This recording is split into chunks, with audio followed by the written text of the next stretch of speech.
Good morning, everyone. Welcome and thank you for joining today's webinar on AI-powered malware, ransomware, and strategies for defense. Before we start, let me quickly introduce about ourselves. My name is Ashwin, and I'm leading the cybersecurity practice at AVASOFT. And I've been associated with AVASOFT for almost 8 years. And my key area of expertise include building cybersecurity strategy program for our customers, like ransomware protection, incident response, and building cyber resilience program. With me, I have Ruben. I'll let him to introduce about himself. Yeah, hi. Good morning, everyone. Thanks for joining this webinar. My name is Ruben. I'm cybersecurity architect in AVASOFT, working here for more than 5+ years. I'm based on Philadelphia, Pennsylvania. I've been expertised in the area of Microsoft security and providing compliance advisory for an organization. Thanks, Ruben. I would also like to quickly talk about AVASOFT, the company behind today's webinar. So, AVASOFT is a Microsoft managed solution partner for over 15 years of experience, and we are specialized expertise covering the entire Microsoft portfolio with over 1,500 team. We have a presence over US, Canada, Ireland, and India. And these are our specialization batches across the different solution areas. We have specialization in security, modern work, data, AI, in Azure infrastructure. We are also partners of EC funding, fast track ready partners, and Microsoft CSP as well. So without any further delay, we can jump in directly to the webinar topic. And we have a Q&A session for the reserved for the last 5 to 10 minutes. Like if you have any questions, so please feel free to use the questions window so that we can have the discussion at the last 5 to 10 minutes. So the agenda we'll be covering about the overview about what is malware, what is ransomware, and trends why ransomware is on the highs, and understanding about how ransomware works and how AI enhances the overall ransomware workflow. We'll talk about what is the risk associated with it and how we can defend them. So I'll let Ruben to start off with the ransomware overview, and we can get started from there. Over to you, Ruben. Thank you, Ashwin. So before going into detail about the ransomware and the other topics, let's go over the ransomware overview. I just want to start with an example of the recent incidents that happened for the well-known Esno company, where the attacker focused on the company and made their business down. And their customers who doesn't even aware about the attack, they have been waiting on the lobby or they have been waiting on the reception for a long time to book their room for their night. So actually, what happened?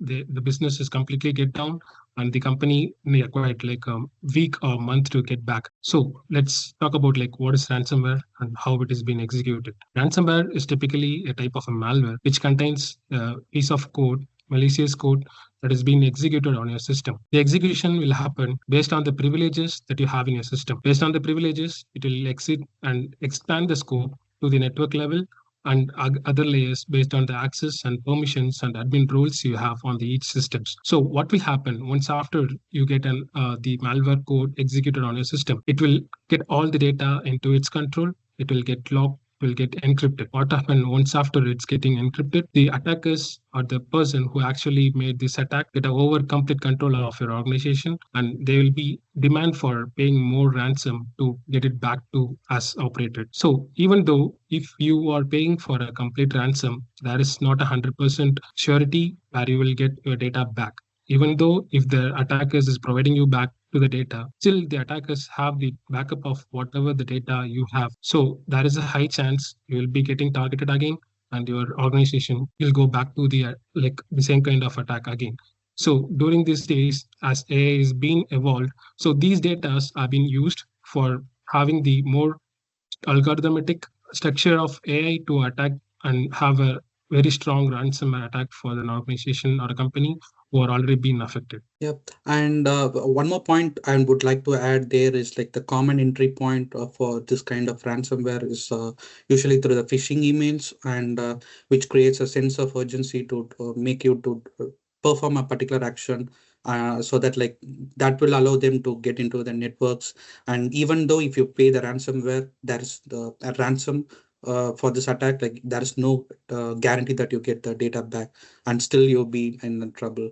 So that's it's not so good actually. Good. So yeah, let's talk about why ransomware attacks is on rise and how it is why it is being increasing over the years. So for doing this ransomware attacks or any kind of attacks, you don't need to spend more about how you need to attack.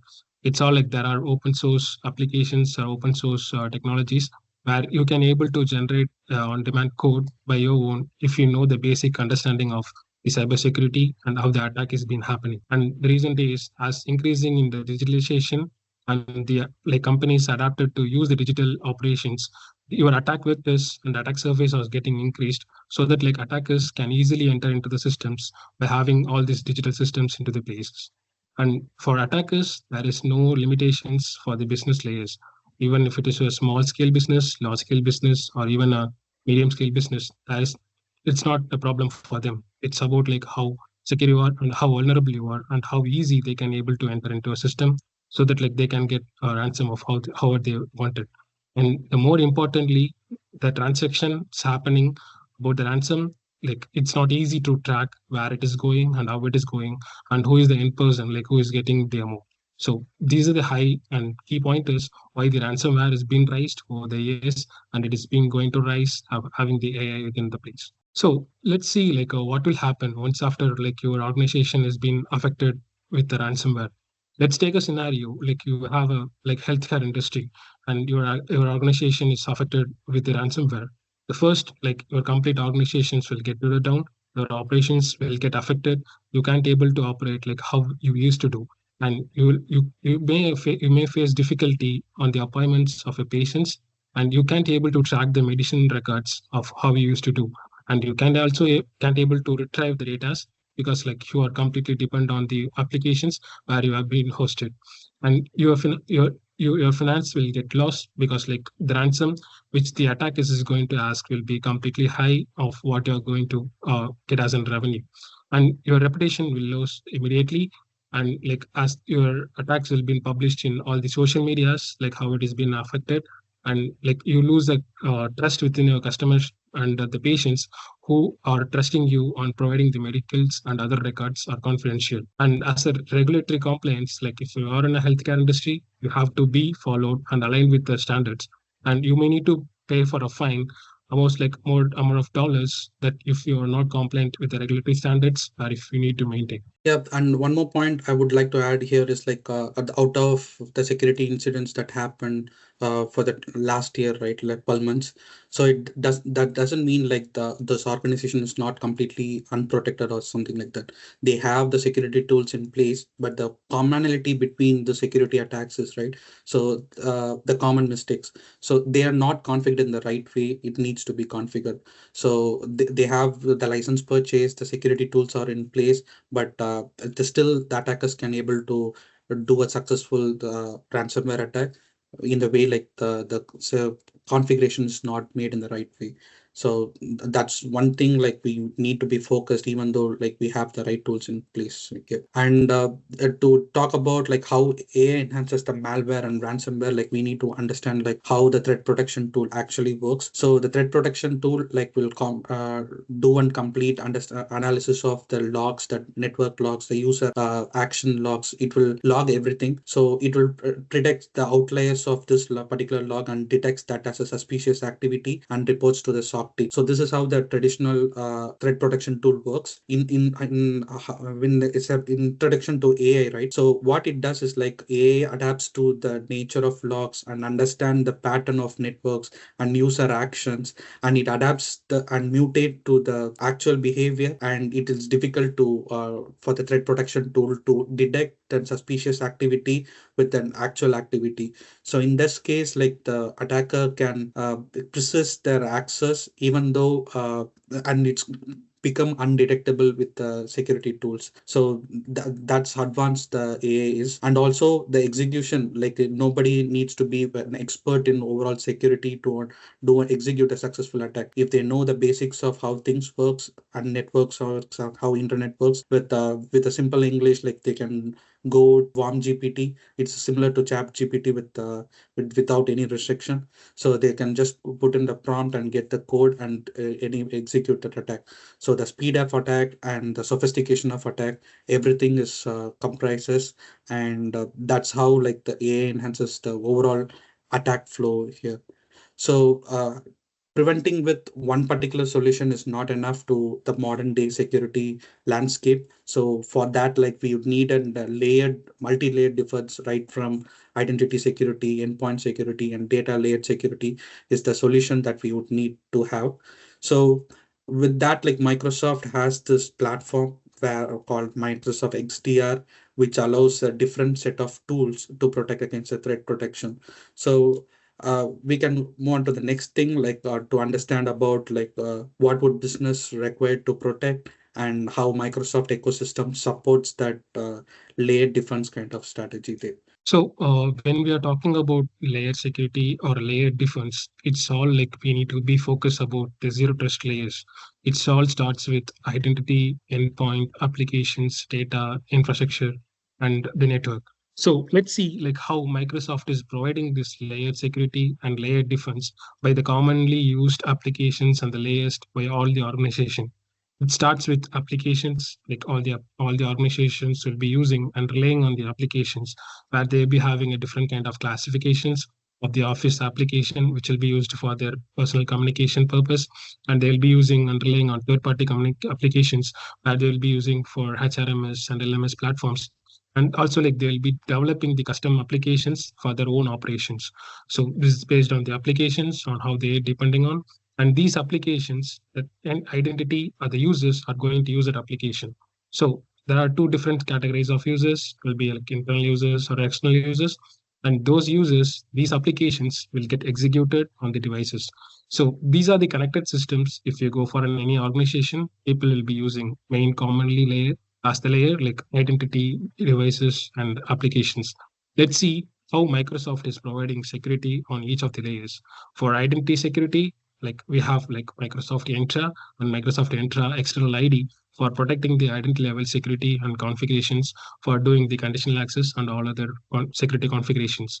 We have Microsoft Intune where we can able to provide MDM and MBM policies for all kind of corporate and bring your own devices kind of scenarios.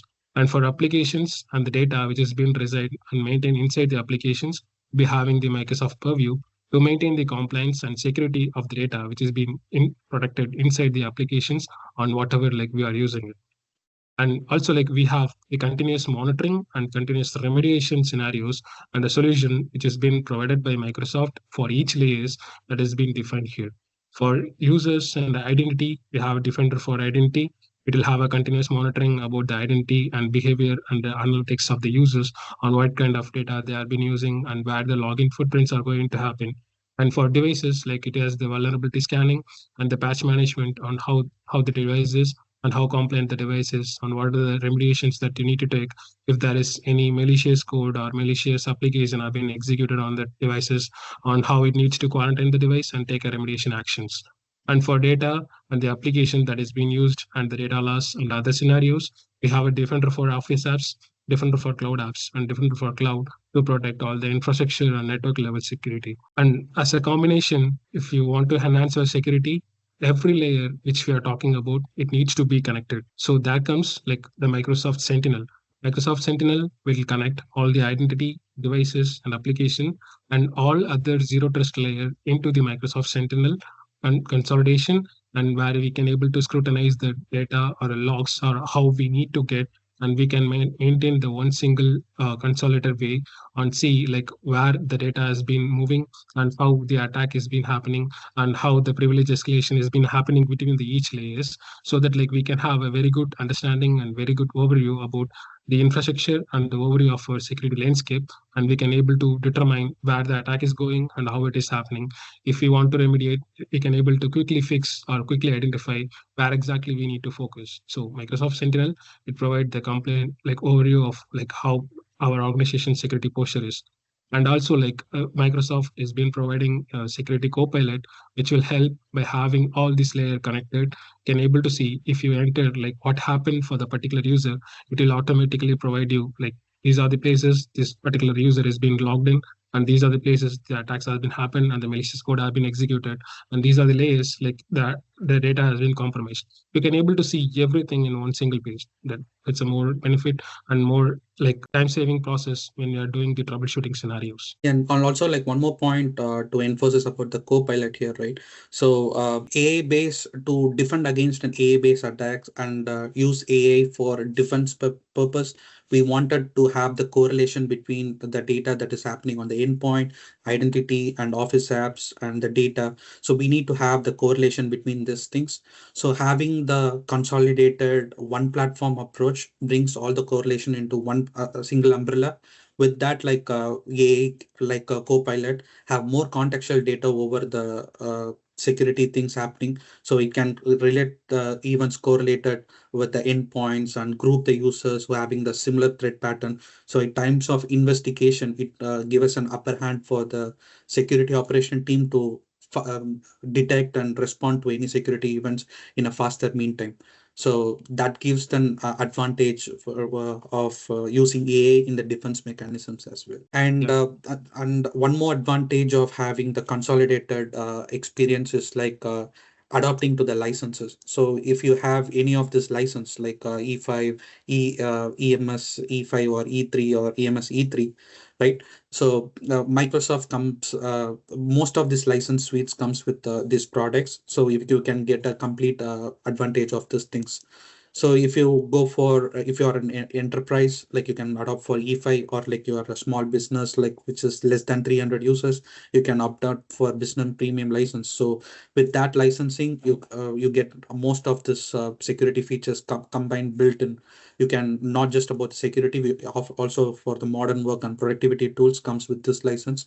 You can get a better value for money in the security budget. Yeah, and if you have Microsoft ecosystem and if you have like a business premium or E5 within you, you don't need to rely on any third-party applications or any third-party solutions for your security. Like you can able to do anything, everything as a whole in single Microsoft ecosystem for entire Microsoft security that you are talking about. Yeah, if you already have using Outlook or Teams for your collaboration, it makes more sense to adapt to the Microsoft security ecosystem. So we talked about the layered defense thing. Like let's see like how this layered defense works in the ransomware attack. So we'll talk about like how ransomware attack works and what security tools comes into the picture in terms of protecting against and defending against the ransomware attack. So let's see a ransomware attack. The first stage of a ransomware attack is to get the initial access, and it usually happens through the phishing email or like the unpatched vulnerability on the system. So this is the common entry point to have the initial access. So post that, like the encryption and data exfiltration thing happens. Like and the third activity is like the privilege escalation and laterally move within the network.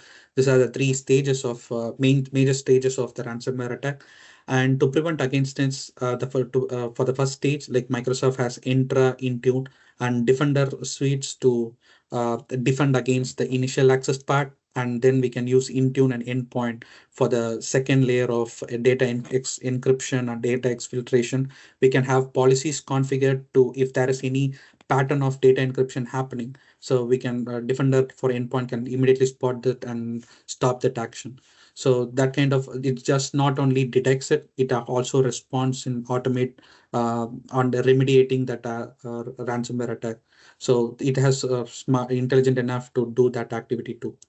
So privilege escalation, even the access, like if a normal user has then admin access, then immediately it spots and just notifies and blocks it. So let's take an example of how an access related to Entra is contained for the ransomware attack.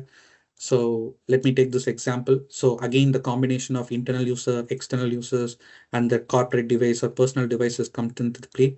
And we have different factors like users, device, location, behavior, application, and access level.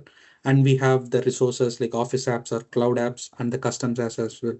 So we have Entra and Intune. We can create a zero trust layer of security with that, like role based access control plus least privilege access control. If we have this policy in place, only if this all this criteria, whether the user role, the device that the user is logging in from, the location they're logging in from, and the behavior of whether it's have any suspicious activity or application or access level, examining all these things with Entra and Intune, it validate the access and then it allows that access. So if there is any discrepancy with that expected behavior, so if the user is trying to access from an unfamiliar location, right? So immediately the access has been blocked to this system and get notified to the monitoring system that we have in place. So with that, like the initial access that we were talking about gets stopped right there itself. So we can have an additional layer of sophistication in the access level if you want to be more keen on the data level security of this PII data should be accessible only for the executive people. So if that is the case, like we need to have the purview component embedded here in this workflow, and we have to provide data level policies as well. So that's how the Microsoft Edge system helps in achieving the zero trust access control and the data control as well. So let's jump in back to the data recovery part, and I hope like Ruben you continue there. Yeah. Let's see what you need to do once the ransomware attacks have been happened to your organization, and how you need to do during the recovery stages. Like first you need to understand what kind of system it has been affected, and what is the asset that is being infected. You need to completely isolate the system, and you need to plan for a quarantining process. And then you need to report it to the law enforcement scenarios, and you need to say this is what happened and this is something that is being impacted. And then you need to completely eradicate the threat or eradicate the issue by doing the in-depth forensics about the affected systems. And you need to plan for the impact and the damages that has been happened, and you need to plan for the recovery of how you need to make that operational and have it by configuring the new systems. And the most common thing and most important thing where you need to do while during the recovery phase is you need to revoke and reset the password for all the identities and all the keys that we are using it. So that is the main and process that you can do to stop the spreading of attack to the entire systems. And the main thing you need to have for the critical assets and the critical applications and the critical softwares, you need to have a backup, and the backup needs to be stored in a different location and a completely different network where you can these attacks or any attacks can't able to reach the location. So that even though the attacks have been happened and your systems have been down, you can able to still operate by having the backup data which has been located and maintained in the different location. So this is the recovery step that you need to follow as a sequence when something happened during the ransomware attack. Yeah, more importantly, like even though like we have all the layers in place, like the zero trust approach, so we need to have a properly written incident response plan in place. Because like we can't 100% guarantee that you are 100% secure with a modern security attack, because like one point of failure is enough to take over the complete organization data. So even like giving the security awareness training to all the employees is very important, because everybody needs to know the impact of the phishing emails and what happens if they click on any phishing emails too. So even if with all these measures, having all the sophistication tools in place, but you end up clicking on the phishing email, your organization is going to have the data compromise at the end of the day. So we should always be ready for that scenario with a properly laid out incident response on the responsibilities of who should do at what action, and communication to the end users, and access revoking, and who should do that, properly written process and procedure cookbooks in place, so that like we are well aware about that, and we have to conduct the drills about like in case of anything happen, like whether everything works as planned, and process review and enhancement, everything comes into the play of the incident response. So, and one more point I would like to highlight with respect to the backup, right? So even though the common mistake people do in today's organization is like to store the backup in the same servers. So even the in server gets infected, the backups is also gets infected and encrypted, and you can't use that backup for any reason. So it needs to be isolated and immutable. So there are different checklist that needs to be done for everything. Even isolating the device, that needs to go through a set of process, and revoking the access, that needs to go through a set of process, and doing the backup, that needs to go over the set of process. So having an incident response plan and ready for this kind of attack is always necessary here. And we pretty much covered the things that we wanted to cover in this webinar. Like, if you have any questions, we can jump into the QA session. I think like we have got a few questions here. So we have a question from Tom asking like what level of licensing is required for Microsoft Security Suite. So for Microsoft tool, like each product has different core licensing. Say for an example, Intune, Defender, like it has to be having Intune Seat one, Plan one, and Plan two. But most of the license comes embedded with the license called E5, E3. So if we have E5 license, we have the combination of all the security products built in with that license, so that like we can have the complete advantage over those licensing as well. Anybody else has any questions? I'll leave it for 2 more minutes. Like if you have any questions, like we can wrap this meeting. Yeah, and while we're waiting to see if there's any more questions, I wanted to thank everybody that did attend. We're going to send a follow-up email just with a little bit of information about AVASOFT and with one or two of the offerings that we have directly related to these to today's webinar. And if you have any questions, as always, please reach out. We're happy to answer any other additional questions you might have. We had another question come in. So, like the biggest vulnerability, I would say, like any unpatched system. So, which is having the lower version, which is not up to date, right? Because like the way it works, we have a website called exploit DB, like anybody can access it. So with each version of the server or application that you have, the exploit to the code is easily available. So that like if you have any lower version, and it is easily exploitable with using the exploit DB database and the code available for it. So any unpatched system, when I say like the lower version or any open vulnerabilities, it's always trust to go with an enterprise version, not to use any community or free trial versions for all the application, not just about the security products. Okay, All yeah, I right. think. Yeah. Yeah, I was gonna say it looks like that may be. Follow up from Charles. Looking for more specific types of applications and programming languages that have vulnerabilities. You have anything a little more specific, Yeah, Ashwin? yeah. So for the applications, right? Again, the types of library that we use, because like so application like which is built on PHP, right? Like there is on WordPress, maybe more specifically. So there would be open source libraries that has been available. So like most of the open source vulnerabilities doesn't build in the way like it is more secure. So the overall vulnerabilities of unpatched or the overall older version of the packages, right? It holds good for all the application. It doesn't need to be in any programming language. The application has to be developed. Even if you don't use the .NET and use the older version of library, your application is still going to have a threat.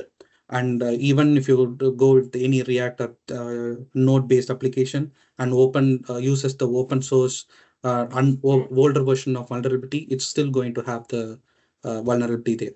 So what I'm trying to say is like it depends upon what version of libraries that you use in the code. So if it is going to be the older version, is more likely to have the vulnerability. So it's up to date. It's always recommend to have it up to date, and we ensure that you're getting the libraries from the trusted source on rather than just on the open source. All right. Looks like we got a thumbs up there from Charles. So Yeah. sounds like it sounds like you at least got to the root of the question. Yeah, I mean, if there are no more questions, as I said, I appreciate everybody taking the time.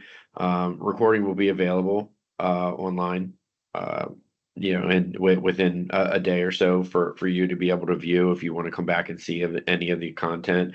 Also, don't forget to check out any of the upcoming webinars. We have webinars that cover all spectrums of the Microsoft ecosystem coming up. So feel free to check out our website to see any of the others coming up. And as always, please don't hesitate to reach out with any additional questions that you might have. Thank you for everybody's attendance today. Thanks, everyone.